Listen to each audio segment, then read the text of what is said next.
안녕하세요. 부산가 배상TV 교통사고 보험 전문 장슬기 변호사입니다. 오늘은 교통사고 발생 시에 가장 심각한 후유증을 남길 수 있는 척추 손상에 대해 자세히 알아보도록 하겠습니다. 먼저 척추 손상이 발생하는 주요 사고 유형들을 먼저 살펴보면요. 첫 번째로 오토바이 사고가 있습니다. 오토바이는 차량과 달리 몸에 직접 충격을 받기 때문에 척추가 다치는 경우가 많기 때문입니다. 두 번째는 차량이 전복되는 대형 사고입니다. 이 경우 사고로 차체가 심하게 파손되면서 탑승자의 척추에 직접적인 손상을 주게 됩니다. 세 번째는 50대 이상 여성 승객의 경우입니다. 이는 연령대와 성별 특성상 골밀도가 약한 골다공증이 있는 경우가 많아서 척추 손상에 더욱 취약하기 때문입니다.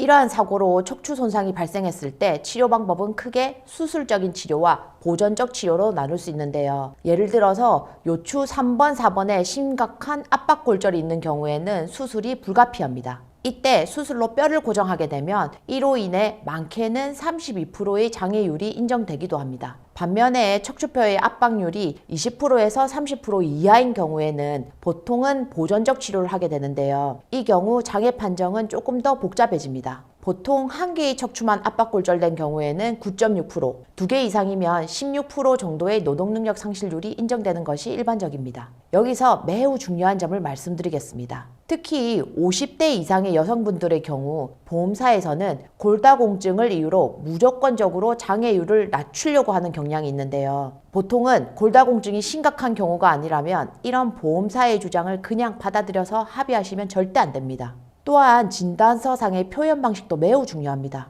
요추 2번 압박골절과 요추 2번 골절이라는 진단명이 있을 때 보험사와의 협상에서는 압박골절이라는 진단명이 더 유리합니다. 의사 선생님들은 이 두 표현을 크게 구분하지 않고 사용하는 경우가 많은데요. 하지만 보상과 배상의 측면에서는 큰 차이가 있을 수 있다는 점을 반드시 기억해 주시길 바랍니다. 한번 발급된 진단서의 수정은 시간이 지날수록 어려워집니다. 따라서 진단서를 발급받으실 때 반드시 그 자리에서 내용을 꼼꼼히 확인하시고 필요한 경우 즉시 수정을 요청하는 것이 중요합니다. 척추골절의 경우 장애율이 32%이냐 16%이냐에 따라서 금액도 2배 이상 차이가 나고요. 영구장애이냐 한시장애이냐에 따라서도 금액이 몇 배 이상 차이 날 수 있습니다. 그렇기 때문에 이런 부분들을 미리 예상해서 대응하는 것이 중요합니다. 더 자세한 내용이 궁금하시거나 실제 사고를 당하셔서 상담이 필요하신 분들은 보상가 배상 홈페이지나 네이버 보상가 배상 카페로 상담 주셔도 되고요. 상단의 전화번호를 통해 전화 주시면 언제든 더 자세한 상담 도와드리겠습니다. 다음 영상에서 더욱 유익한 내용으로 찾아뵙겠습니다. 감사합니다.